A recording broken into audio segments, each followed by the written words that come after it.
Au camping de Crampagna ce matin, c'est la déprime totale. Malgré un nombre de clients record, l'avenir de la saison est très incertaine car le bus qui faisait la navette du camping a été incendié. Oh non, c'est pas vrai, c'est la catastrophe ce matin. Oh, c'est scandaleux ce qu'ils ont fait là. Oh, je vais jamais m'en remettre, je crois que je vais pas m'en remettre. Ça fait des millions d'euros partis en l'air. Et en plus, l'avenir de la saison, on ne sait pas comment on va faire quoi. Comment on va rapatrier nos clients et comment on va aller chercher nos clients à l'aéroport maintenant. Oh, c'est pas possible, non. Ah non, mais c'est des neuneux qui font ça. Hein. Ça, c'est des gens, c'est intolérable, il faut porter plainte. Hein. Faut porter plainte. Hein. Mais c'est ce que je vais faire, mais ça va rien changer. On a plus. Je vais pas redépenser 1 million d'euros pour acheter un bus l'année prochaine. Il va falloir trouver une autre solution, je sais pas quoi. Oh, on va devoir dire. En plus, il y avait 130 clients qui devaient venir et 90% des clients venaient en avion. Ce qui veut dire que ces gens-là ont besoin d'une navette pour se rendre de l'aéroport au camping. Et donc, toi, tu devais faire tes allers-retours avec ton bus. Mais comme il a été incendié, tu ne peux pas, quoi. On ne pourra pas les ramener, quoi. Alors, il va falloir que j'appelle les clients pour dire qu'ils n'ont pas de navette et qu'ils vont devoir venir par leurs propres moyens, quoi. Heureusement que le système de transport, heureusement que les transports en commun à Crampagna heureusement qu'on a un bon réseau de transport. Heureusement qu'il y a un bon réseau. Ah, j'arrive pas à parler tellement que je suis. Heureusement qu'il y a un bon réseau de transport à Crampagna parce que voilà, nos clients ils vont devoir venir par leurs propres moyens, quoi. Bon, il va falloir que j'appelle les 130 clients qui lui est arrivé aujourd'hui pour leur dire qu'ils vont. Enfin, pas les 130 clients, mais presque les 120 clients parce qu'il y a quand même une dizaine de personnes qui viennent en voiture. Mais tous ceux qui viennent en avion, on va devoir les appeler pour dire qu'il n'y aura pas de navette et qu'ils vont devoir venir par leurs propres moyens, quoi. Et ça va être ça jusqu'à fin août, super. J'espère qu'on n'aura pas d'annulation à cause de ça. Hein. Il n'y a pas intérêt. Hein. Maintenant, sinon, on loue des voitures, sinon. Tu parles, tu vas louer combien de voitures? On en loue 10. Et c'est qui les conduit? Oui, c'est ça, c'est qui les conduit? On loue des chauffeurs, il y a des chauffeurs privés à Crampagna. Hein. Regarde, il y a des chauffeurs privés à Crampagna, on peut en louer. Hein. Ça va nous coûter combien, ça, encore? Je sais pas, dans les 20 000 euros. C'est toujours mieux que les 1 million d'euros qu'on a dépensé pour le bus, hein, c'est toujours mieux. Hein. Là, ça va nous prendre 20 millions d'euros pour cette année. Et puis après, on réinvestira pour 2026 après. Écoute, c'est ce qu'on fera, hein, tant pis, hein, pas de choix. Hein. Bon, aujourd'hui, nos clients vont devoir venir par leurs propres moyens, tant pis. Ils vont devoir prendre les bus de la ville. Et voilà, ils vont prendre des bus, mais les bus urbains, les bus de la ville, quoi, les lignes, quoi. Et puis voilà, ou alors ils prennent un Uber aussi, hein, on peut leur proposer les Uber, c'est pas très cher les Uber en plus. Heureusement que le réseau de transport n'est très peu cher, parce que les bus urbains c'est 10 euros je crois. 10 euros un aller simple entre l'aéroport et le centre-ville. Et les Uber c'est une petite quarantaine d'euros, donc ça va. C'est une dépense en plus pour nos clients, mais ça va. Mais bon, ça fait les boules quand même, ça met les boules quand même, on avait payé 1 million d'euros. On l'avait acheté en 2019 et là, voilà, on avait payé. Je m'en souviens en 2019, quand on l'avait acheté, on avait payé 1 million d'euros. Et là, voilà, on va devoir réinvestir pour l'année prochaine. Mais bon, on va plus pouvoir acheter un grand bus comme on avait. Hein. C'est bien, c'était même pas un bus qu'on avait, c'était un car, quoi. Un grand bus, un car de 40 places. Et maintenant, pour les autres années, on va devoir se contenter de plusieurs minibus de 10 places seulement, quoi. Oh, super, quoi. Bon, on va s'en sortir, hein, mais bon, on va se relever de cette situation, mais bon. Ça a mis un grand frein pour la saison 2025, en tout cas. Hein. Ça nous a mis un grand frein pour la saison 2025. Hein. Oh là là. Puis, une journaliste débarque dans le camping pour faire un reportage sur les actes de vandalisme dans le camping. Donc, la journaliste, c'est la fille habillée en violet, hein.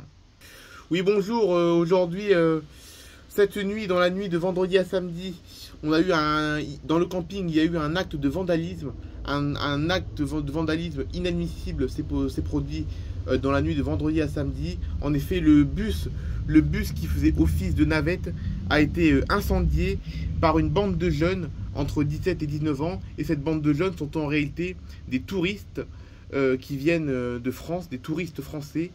qu'ils étaient en train de passer un séjour à Campania. Et pour une raison inconnue, pour une raison inconnue, ils s'en sont pris au bus du camping pour l'incendier. Et vous comprenez bien que les employés du camping aujourd'hui sont en pleine déprime. On va aller les interviewer tout de suite. Ok, là actuellement nous sommes en direct de Campania. Il est 9h30 du matin, nous sommes en direct de Campania.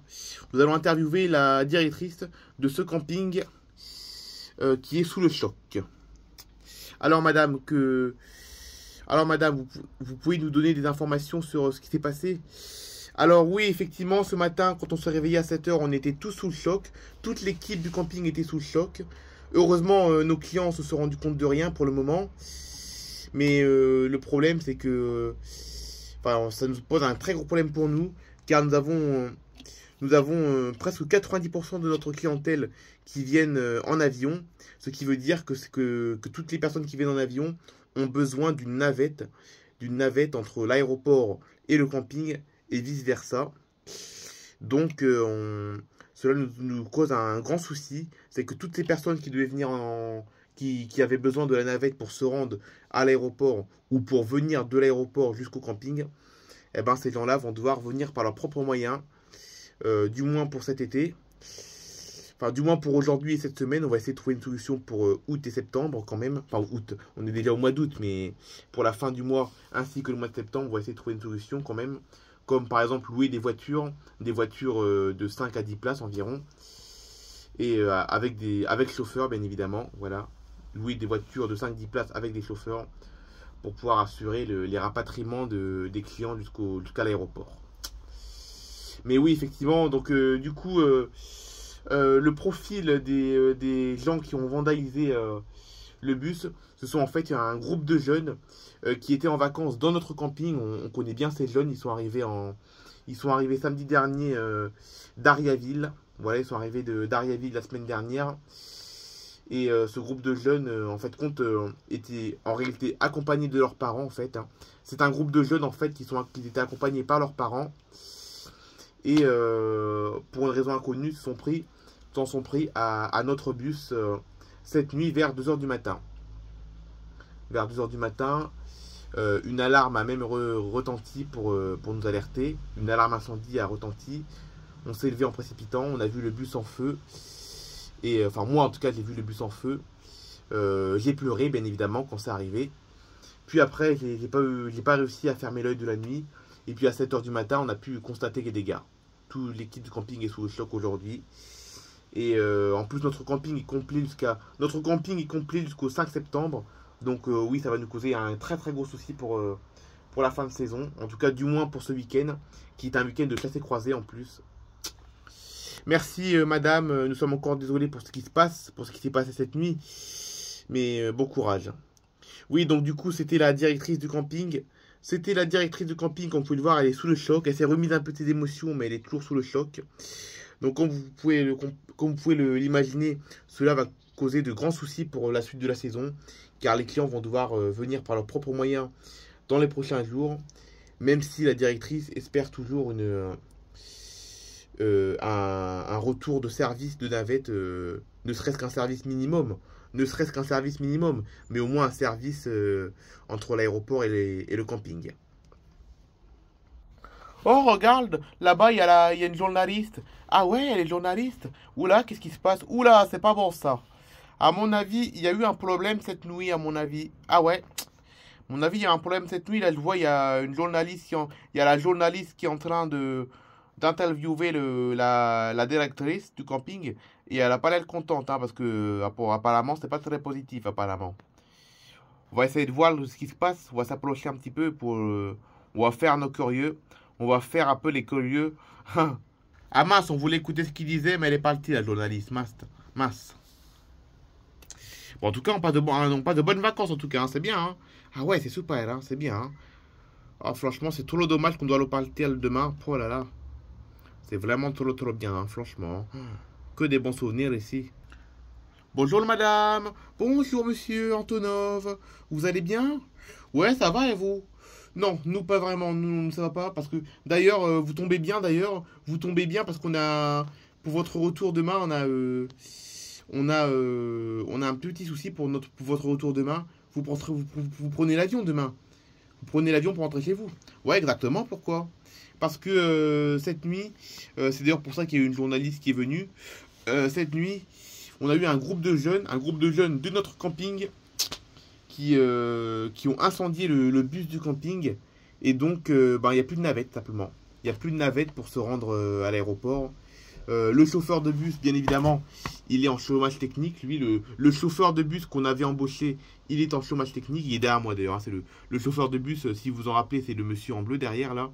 Donc il est en chômage technique. Lui aussi est sous le choc d'ailleurs. Et donc, ben, vous allez devoir demain utiliser les transports en commun pour se rendre à l'aéroport. Oh, mais c'est. Enfin, je suis vraiment désolé pour le vous, hein. Je suis vraiment désolé pour le vous. Mais pour nous, c'est pas grave pour nous parce que, voilà, on a l'habitude des transports, nous, hein. On a l'habitude, hein, c'est pas grave. On va prendre un bus, nous. Un bus urbain. Un bus urbain qui va nous emmener. En plus, il y a un arrêt de bus, je crois, hein. Oui, effectivement, il y a un arrêt de bus derrière le camping. Donc, vous allez pouvoir utiliser la ligne de bus qui se rend à l'aéroport. C'est la ligne 5, la ligne pour l'aéroport. La ligne 5 pour l'aéroport. Bon, d'accord, c'est noté. Mais c'est pas, enfin pour nous c'est pas grave. Nous ça nous pose pas de soucis. On va prendre les bus urbains, c'est pas grave. Mais c'est vrai que pour vous ça doit vous mettre les boules. Hein. Oh oui beaucoup, beaucoup parce on l'avait payé 1 million d'euros ce bus et là franchement ça va être un enfer pour nous. Oh, on est désolé madame. On est désolé mais sachez que pour nous c'est pas un souci parce que voilà, on peut se débrouiller pour aller à l'aéroport. Ah, c'est gentil. C'est gentil, merci. On va bon courage. Ouais. Et sinon, passez de bonnes vacances tout de même. Hein. Oui, c'est pas grave. De toute façon, on a passé un bon séjour chez vous. Hein. Bon. En tout cas, lundi, on va organiser une réunion lundi avec tout le personnel du camping pour pouvoir parler de la fin de la saison. Et par contre, il y a une bonne nouvelle, c'est que là, j'ai envoyé des mails. J'ai envoyé des mails à la plupart de nos clients qui devaient prendre la navette pour se rendre à l'aéroport. Et nos clients nous ont tous répondu avec un avis positif et même des soutiens. Oui, ils nous soutiennent, nos clients. Nos clients nous soutiennent et ils sont toujours satisfaits de leur séjour et ça leur gâche pas leur séjour en tout cas. Le fait qu'il n'y ait plus de navette pendant quelques jours, ça leur change pas trop la vie. Enfin, si, un petit peu, parce qu'ils vont devoir prendre les transports en commun. Mais c'est pas un souci pour eux parce que, eux, voilà, ils sont en vacances et puis ils ont l'air contents en tout cas. Il n'y a aucune plainte. J'ai eu aucune plainte par rapport au fait qu'il n'y ait plus de navette vers l'aéroport. Ah, déjà, c'est une bonne nouvelle, ça. Ouais, ça, c'est une excellente nouvelle, déjà. Mais par contre, oui, on va quand même devoir faire une réunion pour pouvoir, lundi, pour essayer de trouver une solution pour, pour le mois d'août et le mois de septembre. Parce qu'on ferme le 30 septembre. Et voilà, trouver une solution pour la fin du mois d'août, pour les 3 prochaines semaines du mois d'août, ainsi que pour le mois de septembre. Ok, bah parfait alors. Hein. Et par contre, j'aimerais bien savoir par contre où sont les jeunes qui ont incendié le bus. Où est-ce qu'ils sont? Ils ont été arrêtés ou ils sont toujours en cavale? Ah oui, mince! Ah, punaise! Ah oui, j'étais tellement sous le choc cette nuit. Cette nuit, à 2 heures du matin, quand j'ai vu le bus en feu, j'étais tellement sous le choc que je n'ai appelé que les pompiers. Je n'ai pas appelé la police. J'ai appelé les pompiers, mais pas la police. Hein, parce que le réflexe, quand on voit un incendie, c'est d'appeler les pompiers. Mais j'ai oublié d'appeler la police. Mince. Mince. Ah, c'est compréhensible. Quand on est sous le choc, c'est compréhensible de ne pas avoir tous les réflexes. Et du coup, j'aimerais quand même savoir où ils sont. Enfin, si... j'espère qu'ils vont pas recommencer une autre bêtise ailleurs, quoi. Parce que... Et leurs parents, sinon, ils sont où? Bah justement, les parents, je dois les convoquer. Je dois les convoquer cet après-midi à 14 h. Après la pause du midi, on va devoir les convoquer. Et voilà, on va devoir les convoquer pour expliquer les faits. Parce que les parents ne sont pas encore au courant. Quoi? C'est une blague? Alors, la journaliste est venue pour nous interviewer... pour venir nous interviewer du fait qu'il y a eu l'incendie. Et les parents sont pas encore au courant. Mais c'est une blague. Bah apparemment non. Apparemment. Ils sont pas encore au courant. Moi j'ai repéré les jeunes. Je sais qui c'est. Je connais leurs parents et tout. Mais j'étais tellement sous le choc que j'ai appelé que les pompiers. Et puis je me suis plus concentré sur les dégâts que sur les jeunes eux-mêmes. Donc voilà, leurs parents sont pas encore au courant. Et puis les jeunes sont introuvables. On ne sait pas où ils sont. Là, ils doivent être en vadrouille dans la ville, à mon avis, là. Ils sont sûrement en vadrouille, là, dans Campagna, à mon avis, là. Ils se promènent dans Campagna, à mon avis. Alors, j'espère qu'ils font pas d'autres bêtises. J'espère qu'il n'y a pas d'autres campings, voire même des hôtels ou des trucs comme ça qui vont pas en faire les frais de ces jeunes. Ouais. Une triste après-midi, mais bon. Déjà, je suis largement rassuré parce que les gens sont tous... ça leur dérange pas.